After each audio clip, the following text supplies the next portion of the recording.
여러분 안녕하셨습니까? 오늘 11월 21일 토요일입니다. 심심찮게 우리 그 김광일 조선일보 논설위원이 김광일의 입이라는 그런 이 소위 말해서 이 유튜브 방송을 통해서 정말 시원쾌활하게 이런 말씀을 잘 하십니다. 네.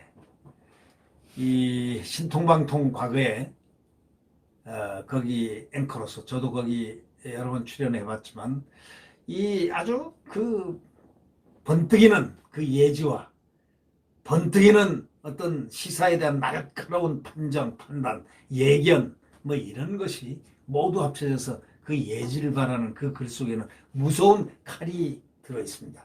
번뜩번뜩 빛나는 옥구슬 같은 칼, 빛나는 칼. 그 칼은 정확성, 정확성 있는 예견력이라는 바로 그겁니다. 저는 가끔 김광일 논설위원을 볼 때마다 그런 생각을 하는데 그분이 글을 하나 방송을 하나 했는데 그 방송 내용이 참 공감의 어떤 극치를 이뤘기 때문에 제가 한번 그 바탕으로 해서 같이 공감 부분을 한번 제가 들어본 그 공감 부분을 서로 공유를 한번 여러분과 해보고 싶습니다. 근데 요즘 제 언론을 바라보면 말이죠. 추미애하고 윤석열 두 사람이 막 싸움이 점입가경이라는 식으로 언론들은 얘기하지 않습니까? 마치 윤석열이 상대가 추미애라는 듯이 말이죠. 두 사람 싸움이 무슨 메비우스 띠처럼 끝없이 이어진 메비우스 알죠? 네. 끝없이 이어지는 말도 이렇게 섞어가면서 말이죠. 그 싸움 중심에는 항상 검찰이 있었다는 말이 막 나오고 있습니다. 이런 방송은 사태의 본질을 굉장히 흐려놓는 말입니다, 이게. 핵심을 비켜가는 거죠. 마치 추미애하고 검찰총장이 싸우는 뭐 직위 가지고 싸우고 뭐 서로 이러는 걸로 알고 있는 핵심을 알면서도 본질을 흐려놓는 말들입니다. 지금 싸움이요? 지금 싸움이 누구 싸움입니까? 추미애하고 윤석열의 싸움입니까? 여러분 어떻게 생각하십니까? 그래서 추미애가 저렇게 이 칼을 갖다가 장도를 두 개를 들고 이렇게 마음대로 이렇게 윤석열을 향해서 찔러대고 박아대고 돌리고 날리고 그렇게 하는 겁니까? 지가 뭔데 그렇게 마음대로 할 수 있습니까? 법무장관이 지 마음대로 못하죠. 믿는 구석이 있으니까 하죠. 이번 싸움은 말이죠. 문재인 대 윤석열 싸움입니다. 추미애 대 윤석열 싸움이 아닙니다. 문재인 대 윤석열 싸움이기 때문에 윤석열이 저렇게 고전을 하는 겁니다. 그러나 그는 고전은 하되 국민들을 얻고 있습니다. 국민의 마음을 얻고 있다는 겁니다. 대통령 대 검찰총장의 싸움입니다. 세상에 자기가 임명한 검찰총장, 그 싸움이라는 그러한 인식의 배경, 거기에 바로 이 김광일 조선일보 논설위원이 필이 꽂혀 있는 겁니다. 그러니까 결국 이 문재인 대 윤석열 싸움 한번 보십시오. 대통령 대 검찰총장 싸움인데 울산 선거 공작이라든가 월성 1호기 경제성 조작, 드루킹 댓글 조작, 라임 옵티머스 사태 이런 굉장히 많죠. 조국 사태 등등 굵직굵직한 것만 해도 지금 엄청 많은데 이게 다 지금 뭡니까? 지금 현재 있는 것만 하더라도 권력형 비리 의혹에 청와대의 17부서 한 7, 8, 6, 7, 뭐 6, 7 부서가 이 책임자들이 관련됐다는 의혹에 휩싸여 있는 겁니다. 지금. 그러기 때문에 지금 이것이 살아있는 권력. 그래서 문재인 대통령 대 검찰총장 싸움이다라고 조선일보는 지적하고 있는 겁니다. 청와대 인사들이 관련 의혹을 받고 있다면은 그 정점에 누가 있습니까? 대통령이 당연히 법적이고 도덕적이고 총체적이고 정치적인 그런 책임자이면 두말할 여지가 없습니다. 청와대 책임자 누굽니까? 대통령이죠. 근데 헌법주의자를 자처하는 사람이 또 누굽니까? 또 원칙주의자를 자처하는 사람이 또 누굽니까? 윤석열 검찰총장 아닙니까? 그러니까 윤석열 검찰총장으로서는 자기가 살아온 글이 헌법주의자고 원칙주의자고 법과 원칙을 지키는 사람이었는데 그걸 국민을 바라보고 간다 하고 매일 입버릇처럼 옛날부터 그렇게 입을 열고 다니는 분인데 그게 그의 신념인데 이 윤석열 검찰총장이 물러설 수가 있습니까? 그러니까 한 발짝 또 못 물러서는 겁니다, 지금. 대통령과 그 주변까지 즉 살아있는 권력을 수사할 수 있어야 그게 진짜 검찰이라고 믿고 있는 사람, 그 사람이 바로 누구냐? 윤석열입니다. 일선 검사하고 검찰 간부들을 상대로 이런저런 강연을 할 때 보면 그 점을 반복해서 윤석열 총장은 강조하고 있는 겁니다. 지금 어떤 상황이 전개되는 이 상황을 이렇게 보면 문재인 대통령을 상징적 정점으로 하는 이 정권 실세 그룹 그리고 윤석열 검찰이 맞서서 한판 승부를 벌이고 있는 그러한 상황입니다. 국민이 어느 편에 서느냐에 따라서 승패는 영향을 받을 수밖에 없습니다. 권력이 이긴다고 생각하지만 그거 이기는 게 아닙니다. 저는 가끔 제가 봤던 미션이라는 영화를 가끔 생각합니다. 한 신부가 그 원주민의 자유와 생명을 위하여 이 죽어가는 그 모습, 십자가를 들고 아마 여러분들 미션 영화 아마 기억나실 겁니다. 오보에를 이렇게 부르면서 하는 거 있죠. 오보에. 빰빠바바밤빰 하고 나오는 거 있지 않습니까? 그 미션이라는 그 영화에 나오는 바로 그 부분이죠.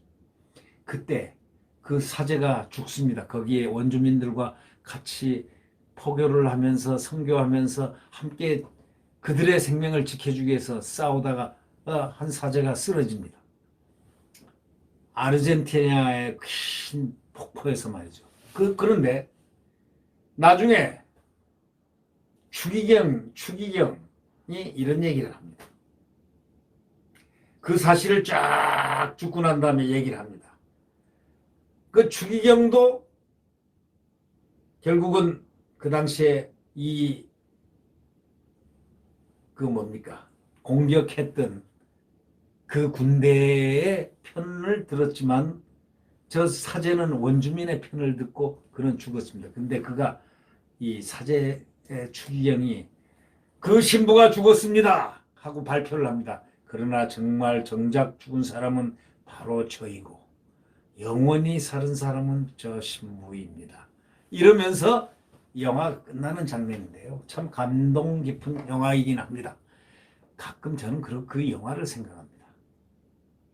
윤석열 검찰이 맞서서 지금 한판 승부를 벌이고 있어서 윤석열이 지는 것 같지만 국민이 어느 편에 서주냐, 어떤 사람이 어떤 느낌을 갖고 저 사람을 봐주느냐에 따라서 승패가 영향을 받습니다. 다시 말하자면 대통령이 옳다고 생각하는 사람이 많아지면 국민이 대통령이 이길 것이고 검찰총장 윤석열이가 옳다고 생각하면 윤석열이가 승리하는 겁니다.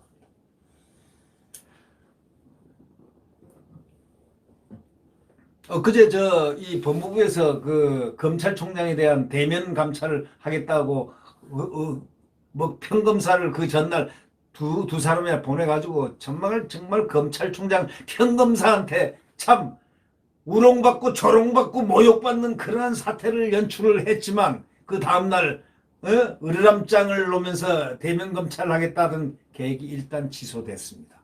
왜? 법무부가 취소한 겁니다. 대거 그래놓고 말하는 즉슨 대검에서 협조하지 않아서 방문조사가 이루어지지 않았다. 또 이렇게 말도 안 되는 소리를 합니다. 원칙대로 절차를 또 진행하겠다. 또 밝혔습니다. 그러나 국민들 다 알고 있습니다. 총장이 감찰에 불응했다는 프레임을 만들려는 수작이라는 것을 잘 알고 있다는 거죠. 징계위원회를 열려는 사전의 정지 작업일 뿐이라는 것도 다 알고 있습니다.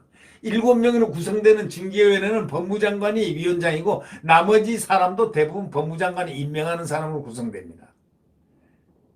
어떤 신문은 이런 사설 제목을 달았습니다. 추미애 내세워서 검찰을 난장판 만드는 게 대통령 뜻인가? 추미애 내세워가지고 검찰을 난잡하게 만드는 게 대통령 뜻인가? 이런 사설이 제목이나 올라왔습니다. 실제로 올라왔습니다. 어저께 그게 올라왔습니다. 추미애를 대통령 대리인으로 내세웠을 뿐이지 사실 그 뒤에 대통령 자신이 있다는 것을 정확하게 지적하고 있는 사실 바로 그 사설의 그 제목입니다. 추미애 내세워서 검찰을 난장판 만드는 게 대통령 뜻인가? 하고 물었는데 그 뒤에는 추미애 뒤에는 대통령이 자신이 있다는 것을 정확하게 지적하는 그 내용이라는 것이죠. 말 안 듣는 검찰총장을 몰아내기 위해서 여론과 간행도 무시하고 심지어 법규까지 어기는 추미애를 갖다가 또 법무부의 폭주를 이렇게 보면 정말 눈뜨고 볼 수가 없을 지경이지만 이것을 이렇게 하게끔 만드는 어떤 동기나 배경이 어디냐 이런 얘기죠. 추 장관이 징계인을 통해 가지고 총장에 대한 해임 건의 혹은 또 직무 정지 이런 걸 노리고 있을 것인데 그러나 법조계 인사들은 이렇게 얘기합니다. 오히려 추미애 장관이 직권남용으로 기소될 수 있다고 보고 있습니다. 자, 여러분 이거 아십니까? 쥐새끼 있죠? 쥐새끼도 새끼다, 새끼지라도 중간지만 되면은 고양이가 나중에 휘몰아쳐서 죽이려고 코너에 딱 몰려들면은 으악 하고 고양이에게 항거합니다. 여러분, 그러니까 함부로 코너에 모는 거 아니라는 거죠. 근데 실제로 법과 원칙을 따라서 국민을 바라보고 갔던 그 신념의 사나이 윤석열한테 지금 코너로 몰고 있습니다. 처음에는 스파링 했는데 링 위에 넓은 데서 스파링을 했는데 국민들이 다 보는데 이제 국민들이 안 보이는 곳으로 이렇게 가가지고 이렇게 해서 코너로 딱 몰아넣고 고양이가 덮치려고 하는데 그때 쥐가 고양이 콧등을 물어버립니다. 그런 사례가 있습니다. 실제 그렇습니다.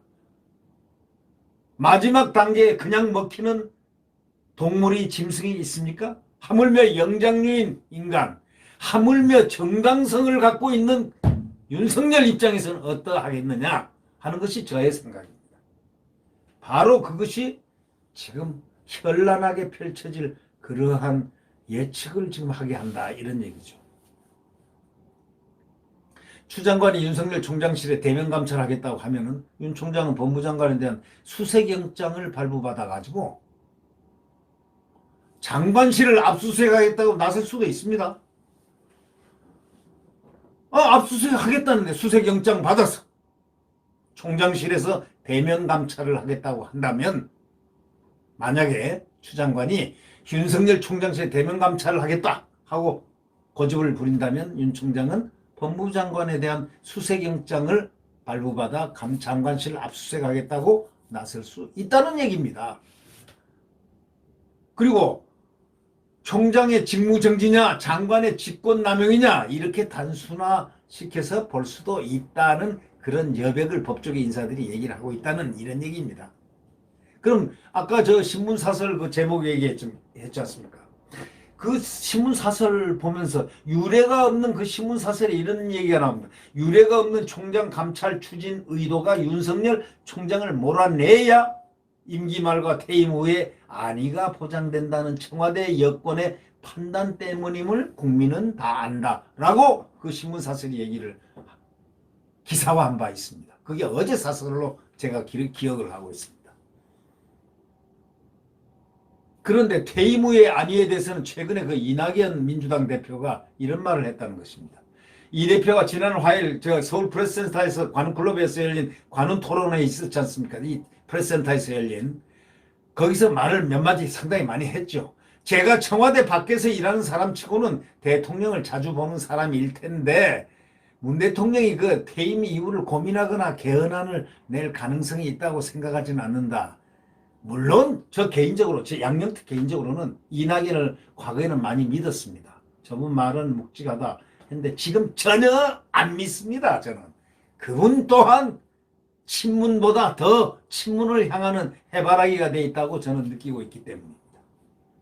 과거 인식하고 과거에는 잘못 봤구나. 총리하거나 그전에는 묵직하고 사람이 이렇게 한다고 어떻게, 그러나 그 사람이 대선 주자의 반열에 오르려면 치고 반듯한 정의의 감정으로 나가지 않으면 대선 주자 안 되고, 만약에 그렇게 나가면 반드시 될 가능성도 없잖아. 있다 했는데 역시나가 되더군요. 안 됐습니다. 그 길을 선택을 안 했습니다. 그러니까 그거는 나중에 국민의 선택을 봐야 알죠. 결과를. 그러나 제가 보기에는요, 어려울 거 아니냐라는 제 느낌이 들더라. 이런 얘기죠. 예, 그거는 뭐, 저 개인적인 이야기니까요. 뭐라고 그랬냐. 청와대 밖에서 일하는 사람 치고 대통령 자주 본 사람은 저일 텐데, 문 대통령이 퇴임 후에 고민하거나 뭐, 개헌안 낸다, 이럴 가능성 전혀 없다. 개헌 내가지고 자기가 무슨 뭐 이원지정부제 뭐 어쩌고저쩌고 뭐 이런 거 상상을 하지 말라, 이런 뜻 아닌가 싶습니다. 내각제나 뭐 이런 거 아니지 않느냐라는 이런 얘기입니다. 개헌을 한다, 그렇게 말은 하죠. 근데 누가 이낙연 말을 요 근래 믿는 국민들이 한 몇 퍼센트나 될까요? 글쎄요. 그건 뭐 모르죠. 전 개인적으로 글쎄요 라고밖에 얘기할 수가 없겠습니다만은, 문 대통령이 퇴임 이후에 잊혀지고 싶다는 생각을 하고 계시다, 이렇게 말했습니다. 잊혀지고 싶다는 생각을 하고 계시다, 이렇게 얘기했습니다. 이낙연이가 이 프레스센터에서. 문 대통령은 퇴임 후에 안위가 걱정되기 때문에 차라리 잊혀지고 싶다는 생각을 하고 있는 것일까라고 그 김광일 그 논설위원은 그렇게 퀘션을 붙이고 있는 것입니다. 근데 그 김 의원은 이렇게 상기를 시킨 글이 상기를 한번 시켜주는 게 있더군요. 문 대통령이 그 1월 14일 날 그때 그 청와대 영빈관에서 열린 신년 기자회견, 여러분 기억하시죠? 조국에게 마음의 빚을 졌다고 한 날 말입니다. 신년 기자회견 그날 말입니다. 이렇게 얘기를 한 것을 이렇게 소환을 했습니다. 김광일 논설위원이 소환한 그 대목인데, 퇴임 후에 잊혀진 사람으로 돌아가고 싶다, 이렇게 대통령이 말했다는 겁니다. 퇴임 후에 잊혀진 사람으로 돌아가고 싶다, 이렇게 했다는 겁니다. 그러니까 그 대통령 지지자들은, 대통령이 참 소박한 모습으로 이렇게 가서 그 시골 양산골에서, 양산에서 말이죠, 유유자적하며 이렇게 살겠구나. 그 전에 노무현 대통령처럼 밀짚모자 쓰고 자전거 타고 가는 그 모습이 풍류를 하듯 멋있게 보이도록 했듯이, 또 멋있게 보였듯이 말입니다. 그러나 당시에 그 조선일보 황대진 정치부 차장의 얘기를 소환을 또 합니다. 대통령에게는 잊혀질 권리가 없다, 딱 얘기했습니다. 그 신년 기자회견이 있고 난 다음에 그 정치부 차장이, 그 조선일보 황대진 정치부 차장이, 대통령에게는 잊혀질 권리가 없다, 마음대로 잊혀진다고, 자기가 잊는다고 자기는 잊혀질지 모르지만 잊혀질 권리가 없다. 그 이유는 5년 임기 중에 예를 들면 국가 예산 총 합계 2,500조 원을 마음대로 쓰고 나갈 사람을 우리는 잊을 수 없다, 이렇게 말을 했습니다. 다시 말해 국가를, 그 엄청난 국가 예산과 국가의 국력과 이것을 갖다가 사용하고 책임지고 나간 사람을 어떻게 국민이 잊어버릴 수가 있겠느냐, 이거죠. 다시 말하자면 마음대로 잊으려 해야 잊을 수는 없다, 이거야. 국민이 책임을 물을 건 묻고 박수 칠 건 박수 치겠다, 이런 얘기 아니겠습니까? 언론인 정규제, 펜앤마이크 그 주필 있지 않습니까? 그 사람은 또 뭐라고 했냐면, 문재인 당신은 잊혀지고 싶겠지만 우리는 당신을 잊지 못한다, 딱 그랬습니다. 지은 죄가 너무도 많기 때문에 결코 잊혀질 수 없다, 벌써부터 목숨 구걸하는 것인가 라고 질타했었던 적이 있었습니다. 그걸 상기시켰습니다. 한간에는 이런 농담이 많이 돌지 않습니까? 이낙연이 대통령이 되면 지금 정권 사람들은 한 6개월 이내에 감방에 가게 될 것이다.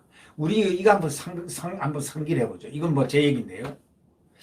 저기 제가 생각해낸 얘기입니다. 제가 실제 그런 게 아니고 제가 생각했는데 자 전두환 대통령이 너무 그 노태우를 대통령 만들어줬다 해도 과언이 아닙니다. 소위 전두환 대통령은 의리의 돌쇠 같은 사람입니다. 의를 잘 지키는 사람입니다. 예. 근데 이 전 대통령이 저는 전 대통령을 잘 알거든요. 저 박근혜 대통령도 잘 압니다. 또 뭐 좀 대부분들 다 뭐 김재규 씨도 제가 잘 알고 제가 주치했으니까 뭐 차지철도 제가 주치해서 잘 알고 뭐 대부분 알만한 사람들 다 압니다 제가. 근데 이 전두환 대통령은 상당히 의리가 있는 분이죠. 그래서 자기 동기생임에도 불구하고 꼭 그를 갖다가 당대표 만들고 대통령에 이르도록 나를 밟고 가라 이런 식으로 했던 분입니다. 근데 노태우 대통령이 딱 되자마자 그 무슨 절로 귀향을 보내다시피 했지 않습니까? 누구를? 자기 친구이자 자기를 오늘날 있게 한 전두환 대통령을 그 노태우 대통령이 그것이 정치 아닙니까? 전두환 대통령 일부 사람들, 이 정권 사람들은 욕을 하지만 그건 국가에 끼친 소위 아주 크다란 업적 많습니다. 한강 오늘날 홍수한다는 한강으로 만든 것도 전두환의 업적입니다. 전두환이 그거 하기 전에는 그 한강 매년 홍수가 나서 마포가 침수됐습니다. 마포 사는 사람들한테 물어보세요. 네. 제 말이 거짓말인가 진짜인가. 자, 올림픽 88 올림픽 전두환이가 대한민국으로 끌어냈습니다. 그리고 올림픽 실제 한 것은 누가 했느냐? 누가 했겠습니까? 노태우가 그 이듬해 88년도에 87년도에 권력 승계하고 88년도에 노태우가 꽃을 다 먹었습니다. 화환을 다 영예를 다 가졌습니다. 그러나 이 올림픽은 전두환의 공적입니다. 또 물가 두 자리로 딱 움켜쥐게 만들고 물가 한 자리로 꼭 지키게 만들었던 사람이 두 자리로 안 돼. 한 자리로 지키면서 물가 관리를 한 사람이 전두환입니다. 근데 엊그제 보니까 법원에서 별채는 안 되고 본채는 위법이다. 본채는 전두환 것이다. 그 전에 대통령 되기 이전에 이순자가 그것을 다 인정했습니다.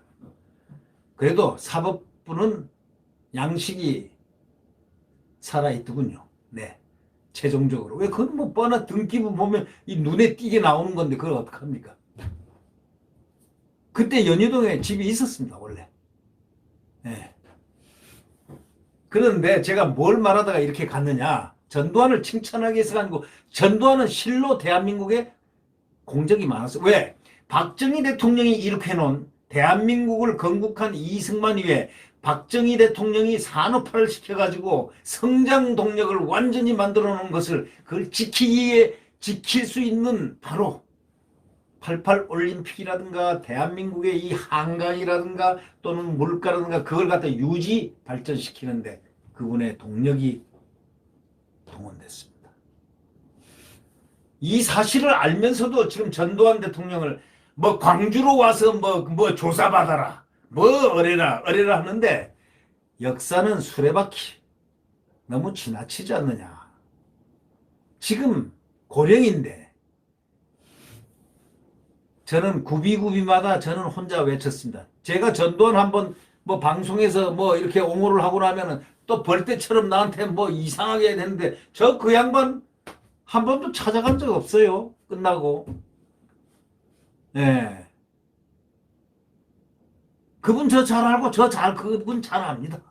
그래도 서로 찾아가지 않았습니다. 제가 뭐 왜 찾습니까? 다만 확실한 것은 정확한 것 진실은 밝혀야 될 그건 그 시대인으로서 당대를 살아가면서 진실은 항상 밝혀야 됩니다. 진실하게. 저는 그런 생각으로 사는 사람입니다. 그러니까 이게 왜 이런 얘기가 나왔느냐? 지금 얘기하다가 말이죠. 그 조선일보 그 기자 얘기입니다. 그 기자가 응? 그런 얘기를 했다. 마음대로 안 된다 이거예요. 그러니까 그래서 이제 한간의 농담들을 지금 저 뭐 누굽니까? 김광일 그 논설위원이 한간의 농담들을 수집해가지고 그날 방송을 하는 걸 제가 들었습니다. 이런 농담이죠. 이낙연이 대통령 되면 지금 정권 사람들은 6개월 이내에 감방을 간다 이거예요. 이낙연이 대통령이 되면 갈 사람들이 꽤나 있을 것이다. 그러나 이재명이가 대통령이 되면 1개월 이내에 감방 갈 것이다. 이런 얘기입니다. 또 야당이 아닌 여당 쪽으로 차기 정권이 결정되어도 비리 관련된 정권 사람들의 철장 신실세를 지게 될 것은 불을 보듯 뻔하다 이런 얘기입니다. 다시 말하자면 이러나 저러나 자기 편에 의해서 가는 것 조금 경미하다할 뿐이지 왜? 국민들이 보고 있기 때문에 국민들의 욕구를 충족시키고 그 카타르시스 그 분노를 갖다가 해소시키려면 대통령이 뭘 해야 되느냐? 그는 단죄를 해야 된다는 바로 그거에서 인식이 출발된 바로 그게 아닌가 싶습니다. 그저께 그 김창균 조선일보 논설주간이 그 아주 통렬한 칼럼을 하나 썼지 않습니까? 저도 그걸 봤는데 이재명이 제가 방송에서 했습니다. 이재명이 파출소에 윤석열이 경찰서 문재인 대통령이 자초한 차기 리스크란 제하에 글을 썼습니다. 그래서 제가 문재인 리스크라는 말로 제가 방송을 했습니다. 왜? 그 칼럼이 잔인한 칼럼이 아니고 사실에 기초된 미래를 예측한 아주 훌륭한 언론인의 시각이었기 때문입니다. 매우 통렬한 칼럼을 썼죠. 예. 기자들이 흔히 하는 말 중에서 파출소 피하려다가 경찰서에서 만난다는 그런 얘기가 있거든요. 파출소에서 이렇게 안 만나려고 이러다 보니까 경찰서에서 딱 만난다. 이런 얘기가 있는데 늑대 피하려다가 호랑이 만난다 그런 뜻 아니겠습니까? 그런데 퇴임 후에 문 대통령에게 이재명이 늑대라면 윤석열은 호랑이라는 뜻입니다. 그 대목에 우리가 직접 인용하면 이렇습니다. 이재명 경기지사가 대선 주자 선두그룹으로 치고 나왔을 무렵에 전직 국회의원이 이랬다는 것을 그 김창균 의원이 칼럼에서 쓴 게 있었습니다. 저도 그걸 인용을 했었는데 그가 집권하면 나라를 어떻게 뒤집어 풀지 솔직히 걱정은 된다. 누굽니까? 이재명이가 집권하게 되면 나라를 어떻게 뒤집어 풀지 솔직히 걱정된다고 어떤 국회의원이 그랬다는 겁니다. 그거는 김창균 논설위원이 잘 알겠죠. 어떤 분이라는 거. 그러나 취재원에 대해서는 보호해야 할 의무가 있기 때문에 밝히지는 않고요. 그렇게 얘기했습니다. 그러면서 한 가지 위안이 된다고 말을 했습니다. 이재명이라면 문재인 정권의 죄상을 확실히 파헤친다는 겁니다. 이재명이라면. 지금 권력을 얘기하는 겁니다.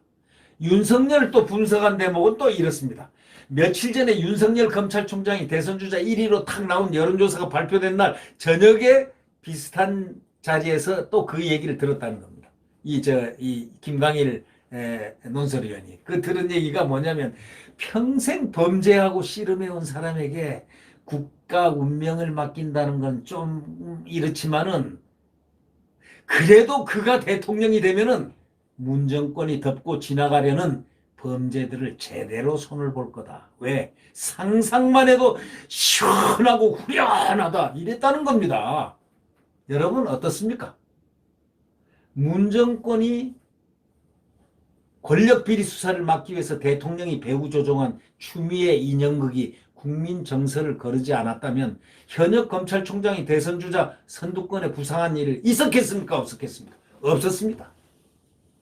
절대 대선주자 선두권에 부상한 일은 없었을 것입니다. 그러나 이미 역사는 진행을 했습니다. 항상 역사를 진행하면 여기서의 최선을 구하는 것이 현명한 권력의 판단인데, 그러나 현명한 권력은 없습니다. 아니, 어렵습니다. 권력은 권력으로 덮으려고 하기 때문입니다.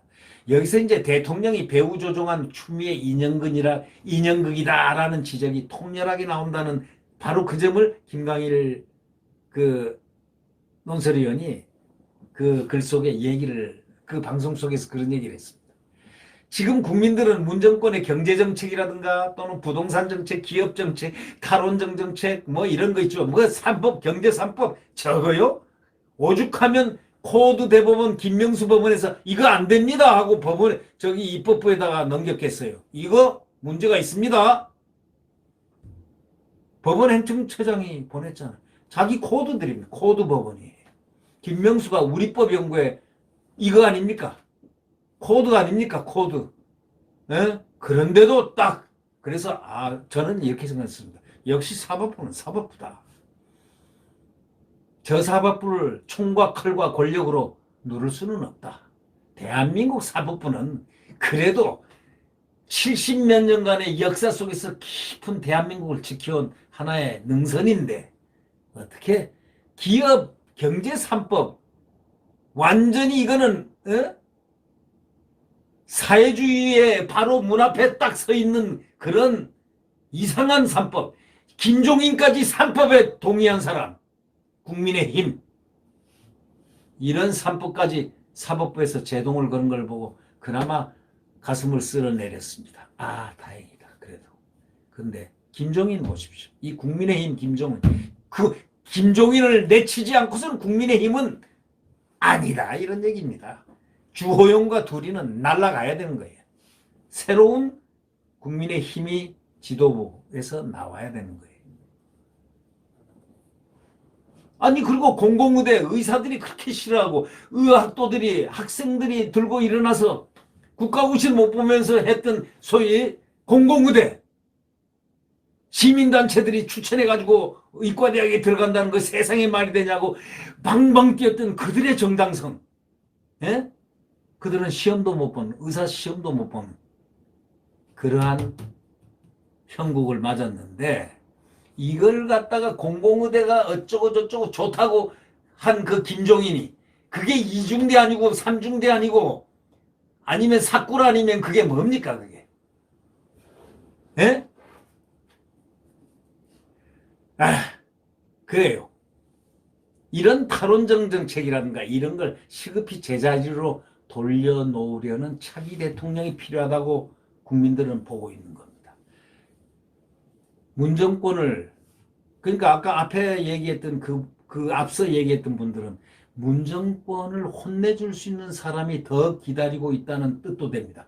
이분들이 아니고 이분들 자체가 아니고 오히려 국민들이 뭔가 그래서 전직 대통령이 퇴임 후에 감옥에 가는 비극적인 악순환이 제발 단절되기를 국민들은 바라고 있습니다. 머리로는 그렇게 생각하지만 지금 국민들은 문재인 정부의 행태에 정말 열받고 화가 치밀어 있습니다.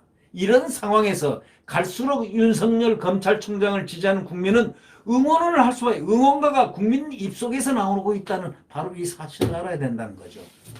신문 핵심으로 통하는 인물이 운영하는 정치 컨설팅 업체가 내놓은 여론조사에서 친문 핵심이 운영하는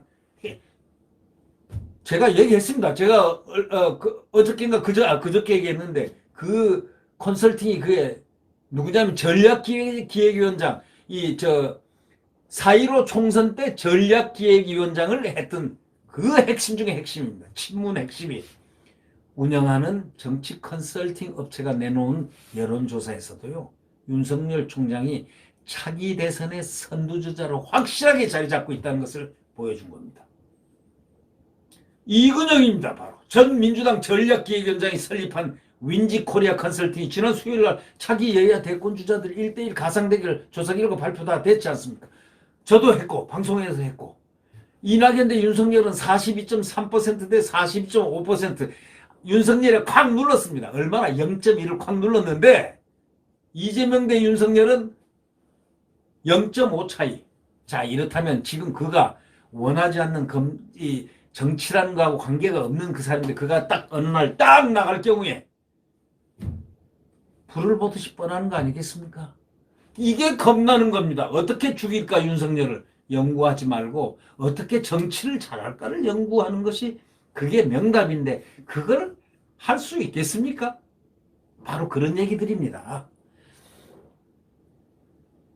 오차범위내에서 비등비등하지만은 사실상 여당 쪽에서 조사한 결과가 윈지코리아의 결과로 우리가 생각할 수 있지 않습니까? 그런 점을 생각을 해보면 이낙연, 이재명 오래전부터 링에 올라가서 몸을 풀고 있었지만은 윤석열 링에 아직 오르기는커녕 출사표도 던지지도 않고 지금 지금 추미애한테 그냥 계속 당하고 있는 뒤에서는 누가 조종하느냐?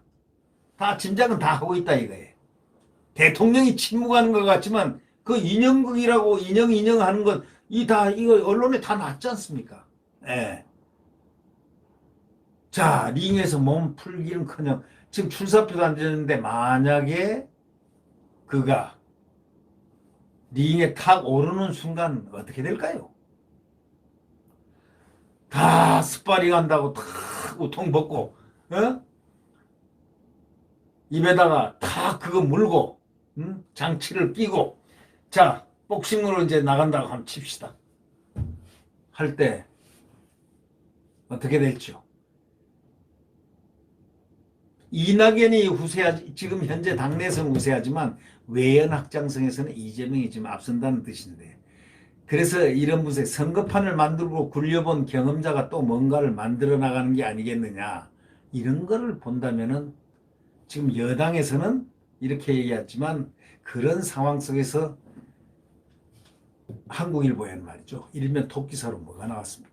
이낙연이가 문 대통령 김현미 추미애 부정 여론을 전달했다는 기사가 탁 튀어나왔지 않습니까? 12월 초 개각 인사에 추미애 김현미 법무국토 뭐 이런 사람들이 포함되냐 안 되느냐 뭐 유임되냐 엇갈린 보도가 있었는데 이낙연 당대표는 교체적으로 뜻을 전달했다는 것을 딱 한국일보가 쓰셨습니다. 자 이번 주 여론조사 전문업체 리얼메타 조사 문 대통령 국정수행 지지율이 58주 만에 최하위를 갖다가 낙점했습니다. 42.5%. 리얼메타 상당히 전통 있는 여론기관입니다. 다만 이제 친정부 성향이 좀 있다라는 그런 얘기가 있지만 그래서 항상 호의적으로 이렇게 냈지만 최저점을 찍어서 42.5%. 조국 사태 이후에 최저라고 그러지 않습니까? 자, 대통령이 결국은 잊혀지고 싶다 해서 잊혀질 수 있느냐? 안 잊혀진다. 이런 얘기를 지금 언론이 하고 있는 것입니다. 김광일 의원의 핵심 포인트는 겁니다. 잊혀진다고 잊혀지지는 않을 것이다. 마음대로 잊혀지나? No. 이겁니다. 문 대통령의 말씀 솔직한 심정일 것이라는 생각도 듭니다. 왜? 잊혀지고 싶겠죠. 그러나 차기 대통령이 그것을 용납하지 않을 것이다. 저는 그렇게 생각합니다. 윤석열이가 되든 이재명이가 되든 이낙연이가 되든 결과는 마찬가지다. 다만 시원하고 후련한 농도는 치밀하게 예를 들면 파출소에서 수사해서 종결할 만한 것 이거는 이재명이가 될 수 있고 이낙연은 조금 더 나고 6개월 걸릴 거고 수사하는데 이재명은 한 달 걸리고 그 어떤 기자들 언론에서 나온 얘기대로 또 윤석열이가 만약 대통령이 돼서 한다면 그 수사의 본질을 꿰뚫어 보기 때문에 치밀하게 가장 신속한 시일 내에 법과 원칙에 따라서 갈 것 아닌가 이런 얘기들을 지금 하는 시중의 이야기들을 우리는 가만히 들어봅니다. 자, 추미애도 잊혀지고 싶다고 할지 모르지만 잊혀지지를 않을 겁니다. 네. 때로는 잊혀지는 사람이 되고 싶은 것도 인간인지 모르지만 너무 똑똑하고 너무 훌륭하면 잊혀지지가 않습니다. 괴로움이요. 업보라는 거죠. 업보. 네. 오늘 그 김광일 논설위원회 그 현명한 그 해안으로 이렇게 써내려간 김광일의 입이라는 그 방송에서 나온 그 개요를 저는 이렇게 즐겨 듣는데 그걸 들으면서 생각을 한 것을 여러분들하고 한번 공유를 해봤습니다. 네. 구독 버튼과 엄지를 눌러주시면 감사하겠습니다.